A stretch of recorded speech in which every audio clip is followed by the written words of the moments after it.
Welcome back to the Mad Genius Thesis, listeners. Mm-hmm. You know we like to unpack that link between creativity and mental illness. Uh-huh. And I think today we've got a pretty good case study for this question, huh? Absolutely. So today, we're going to deep dive into the life of Count Lev Nikolaevich Tolstoy. Famous for. Oh, yeah, but just little books like War and Peace, Yeah. Anna Karenina. Only the greatest works of Russian literature. No big deal. Right. A literary giant. Absolutely. But as we explore in this deep dive, Mm-hmm. the guy also wrestled with some pretty intense inner demons. So maybe this will give us some clues into that question. Absolutely. I mean, the life is just a whirlwind of contradictions. Wild youth, spiritual epiphanies, radical social critiques. He's all over the place. Yeah. And Mm-hmm. this is wild. So A.N. Wilson, Yeah.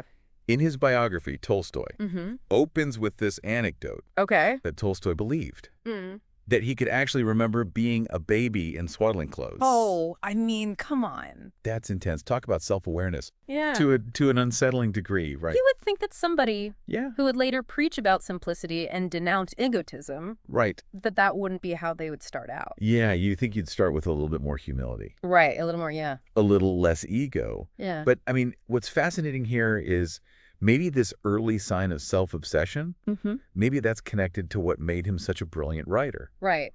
How so? Well, think about it. To create characters as real as Anna Karenina or Pierre Bizikov, Mm-hmm. I mean, you need a deep understanding of human psychology. The inner workings of the mind. Exactly. So maybe Yeah. his own intense self-scrutiny Mm-hmm. becomes a tool for understanding others. Yeah. Yeah.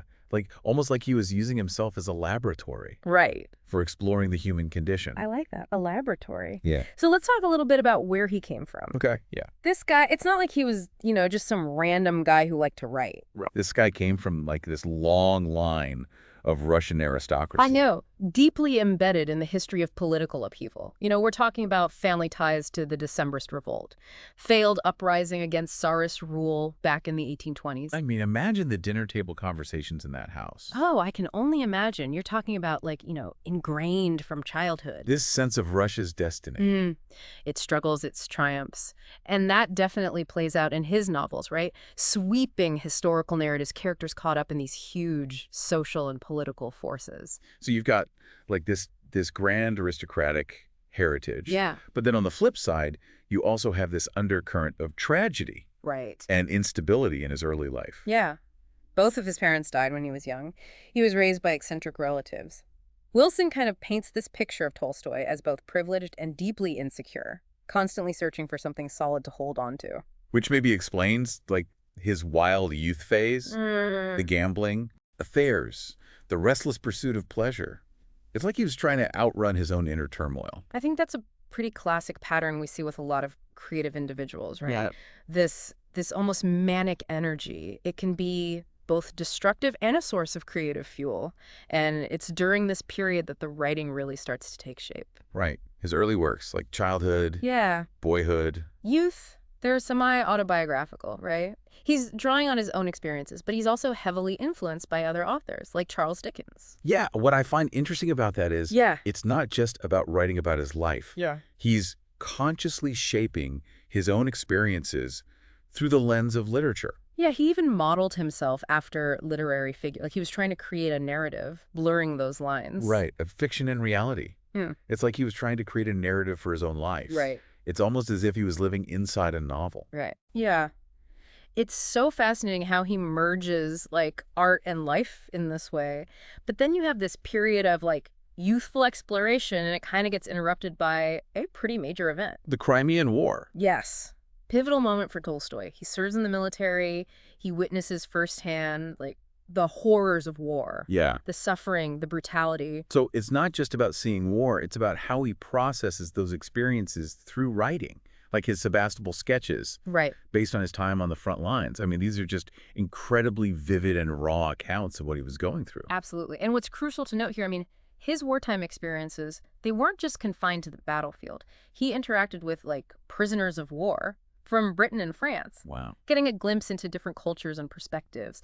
And so this exposure really broadened his worldview. And I mean, you could argue it even like planted the seeds for his later pacifism. That's interesting. So on one hand, you have the horrors of war shaping his worldview. Yeah. But then on the other hand, he's still that restless young man. Right. I mean, Wilson even mentions that he continued gambling with fellow officers during the war. Oh, yeah. And lost part of his family estate in a card game. Yeah. Like, talk about conflicting impulses. Yeah. Really highlights the complexity of this personality. Right. Even in the face of extreme experiences, you have these ingrained patterns of behavior that kind of persist. Yeah. He's wrestling with some serious inner demons. But I think, as we'll see, those demons would also fuel some of his most powerful writing. It's like he couldn't escape the turmoil, even in a war zone. It seems like it, yeah. Okay.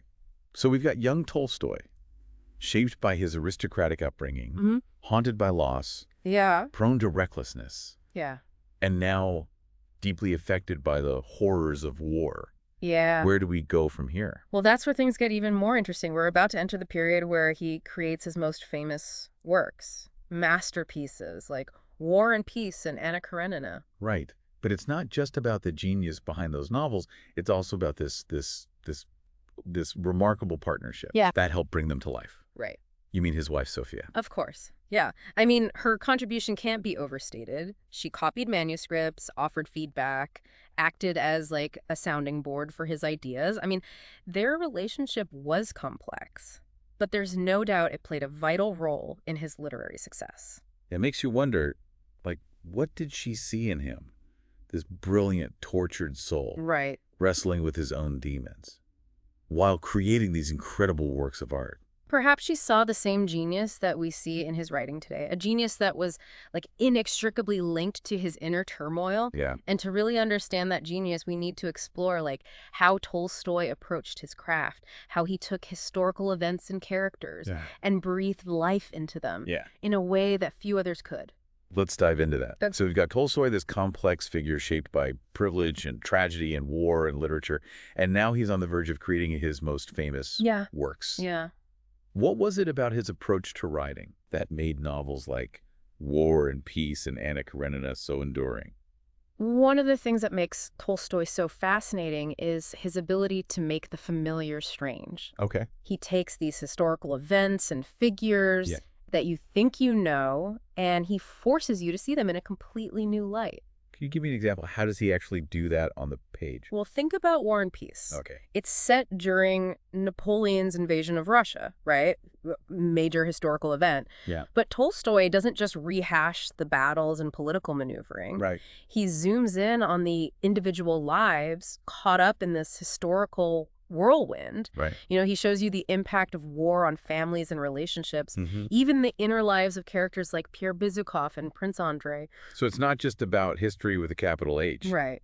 It's about how those big events ripple through everyday life. Exactly. Yeah, the personal dramas playing out against this grand historical backdrop. Exactly. And he does this through these incredibly detailed psychological portraits of his characters. Yeah. He delves into their thoughts, their motivations, their contradictions. Yeah. He makes them feel so real, so human, that you forget you're reading about people who lived centuries ago. It's funny, for someone who is so self-absorbed, Right. Tolstoy had this incredible ability to get inside the heads of other people. That's the paradox of Tolstoy, isn't it? Right. And this attention to psychological detail is what makes his characters so relatable, even today. Right. Think about Anna Karenina. Yeah. She's trapped in this suffocating marriage, longing for love and fulfillment. I mean, that's a theme that resonates across time and cultures. It's almost like he's holding up a mirror to humanity. Yeah. Showing us these universal struggles and desires, regardless of the historical setting. Precisely. And he does this through his mastery of language. Okay.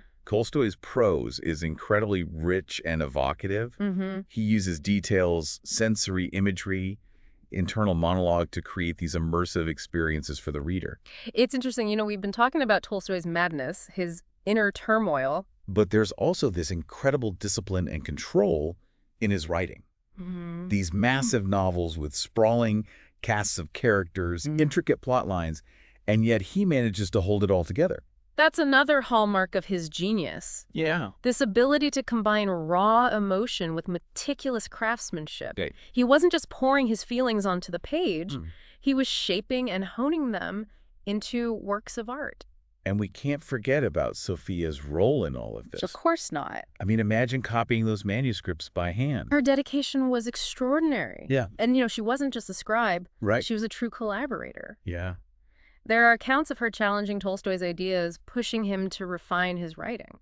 It's a remarkable literary partnership. Absolutely.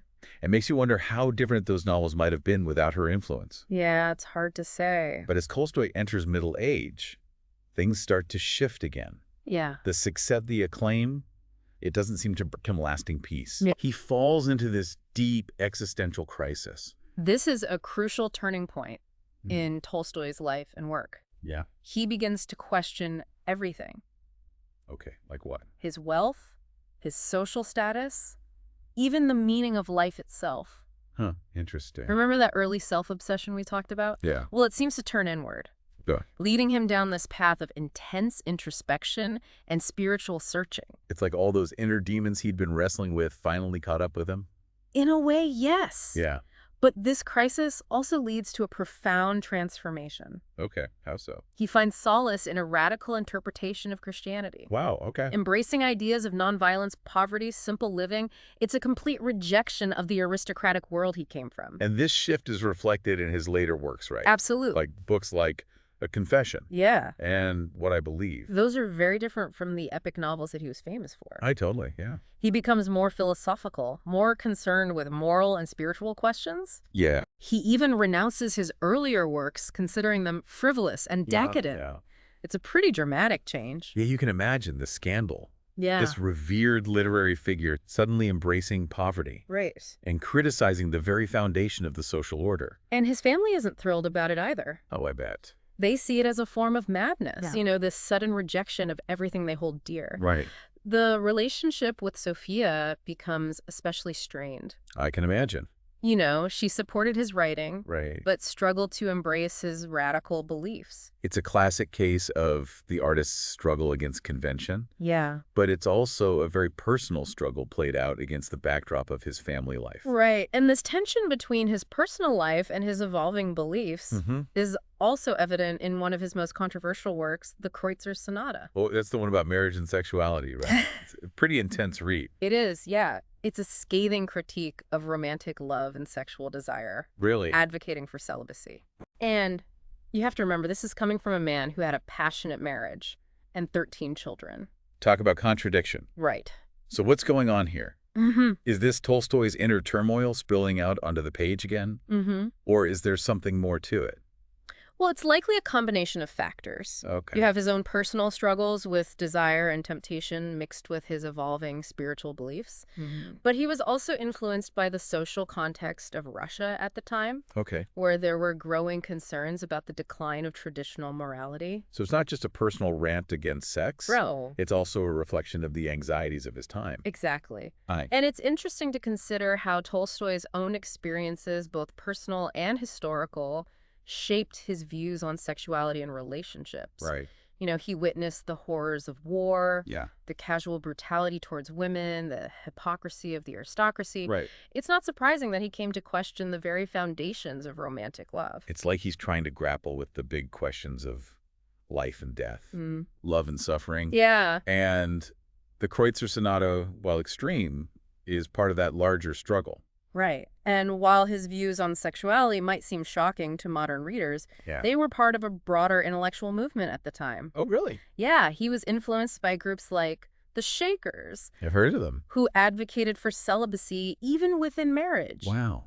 It was a radical idea, but it resonated with Tolstoy's own desire for spiritual purity and social reform. So he's not just a lone madman railing against the world. No. He's part of a larger conversation about morality and social change. And as we'll see, this desire for social change would eventually lead him beyond the realm of literature and into the world of activism. So he's not content just writing about these ideas. He wants to put them into practice. Exactly. He becomes a spiritual leader, attracting followers from around the world. Wow. His writings on pacifism influence figures like Gandhi and Martin Luther King Jr. He's not just a novelist anymore. Wow. He's a global phenomenon. It's incredible to think about the ripple effect of his work. Yeah. How his ideas spread across continents and inspired social movements. It's a testament to the power of his writing. Even if those ideas were often contradictory or difficult to reconcile, he continued writing prolifically, exploring themes of morality, social justice, and faith.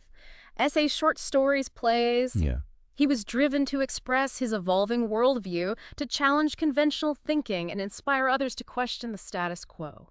And he wasn't afraid to get his hands dirty either. No, he wasn't. When famine struck Russia, he set aside his anarchist principles and organized relief efforts on a massive scale. Yeah. It's almost like he couldn't resist the urge to put his beliefs into action, even if it meant contradicting himself. Precisely. Tolstoy was a man of action as much as a man of words. Right. And that's what makes his legacy so enduring. Yeah. He left behind a body of work that continues to provoke challenge and inspire generations of readers and thinkers. Right. But it also leaves us with a lingering question. Did his artistic brilliance flourish because of his inner turmoil or in spite of it? It's the million-dollar question, right? Yeah. And one we may never fully answer. Right. But I think that's what makes exploring these mad geniuses so captivating. It's the mystery, the contradictions, the glimpses into these brilliant, troubled minds that make them feel so human, so relatable, even in their eccentricities. And that brings us to the end of our deep dive into the life and work of Leo Tolstoy. But before we wrap up, I have a final thought-provoking question for our listeners. Something to ponder. Okay, sure. If Tolstoy were alive today, how do you think he'd view our world? With all its complexities, conflicts, and technological advancements, would he be a social media influencer, a climate activist? Now that's an intriguing question. Yeah. Given his penchant for challenging conventions and advocating for social justice, I'd imagine he'd have quite a bit to say about the state of modern society. Perhaps he'd be a voice for digital minimalism, critiquing our dependence on technology. Or maybe he'd be on the front lines of environmental movements, calling for a return to a simpler, more sustainable way of life. He certainly wouldn't shy away from controversy, that's for sure. I don't think so. And who knows, maybe he'd even find a way to reconcile his seemingly contradictory views on technology and progress. It's possible. After all, he was a man who embraced change, Right. even when it meant challenging his own deeply held beliefs. That's the beauty of studying figures like Tolstoy. They force us to confront the complexities of human nature, to grapple with difficult questions, and to embrace the messy, often contradictory aspects of life. Yeah. There are no easy answers, no neat conclusions, but that's what makes it so rewarding. Well said. So to our listeners, we leave you with that challenge.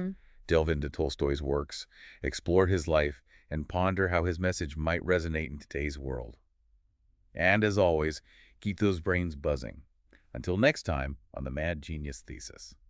So, as we've been talking about Tolstoy's life and work, I keep coming back to this question. Is there a link between creativity and mental illness? Was his, madness, his inner turmoil, a necessary ingredient in his genius? It's a question that has, intrigued scholars and armchair psychologists for centuries. Right. And with Tolstoy, it's particularly compelling. You see these intense contradictions throughout his life, these wild swings between self-indulgence and self-renunciation, grand ambition and spiritual despair. And yet from those extremes emerged some of the most profound and enduring literature ever written. Makes you wonder, right? Yeah. Could he have created those masterpieces without the darkness? Right. Without the turmoil?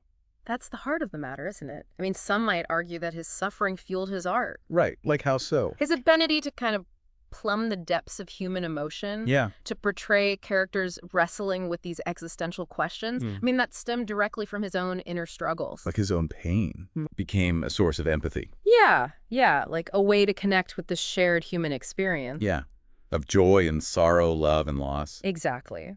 But it's also worth considering that maybe his genius existed in spite of his turmoil. Oh. Right? Yeah. Perhaps his creativity was a separate force, something that allowed him to kind of transcend his personal demons and create beauty out of chaos. So it's like his art was a way to make sense of the world. Right. To find meaning. Yeah. And purpose amidst the confusion and suffering. Exactly. And maybe that's what makes Tolstoy so enduring. How so? His works speak to these universal human questions that I think we all grapple with, regardless of our time or place. The search for meaning, the struggle for love and connection, the inevitability of loss, and the quest for redemption. Right. I mean, these are themes that resonate across cultures and generations. And what's striking is that he explored those themes not just in his novels, but also in his later philosophical writings and his activism.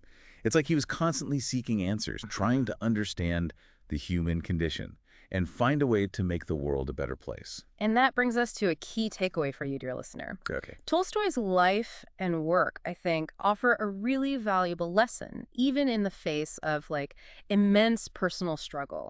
Even when grappling with what some might call madness, it's possible to create something beautiful and meaningful. It's possible to make a difference in the world. That's a powerful message.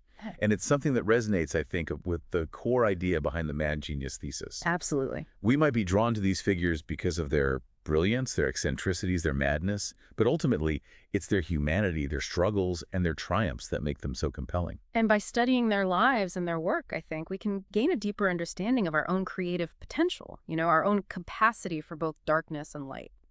Well said. So, as we wrap up this deep dive into the world of Leo Tolstoy, we leave you with a challenge. Explore his works. Delve into his life. Ponder how his message might resonate in today's world. What would he say about our current challenges? How would he grapple with the complexities of modern life? And most importantly, what can we learn from his example about the relationship between creativity, mental illness, and the enduring human spirit?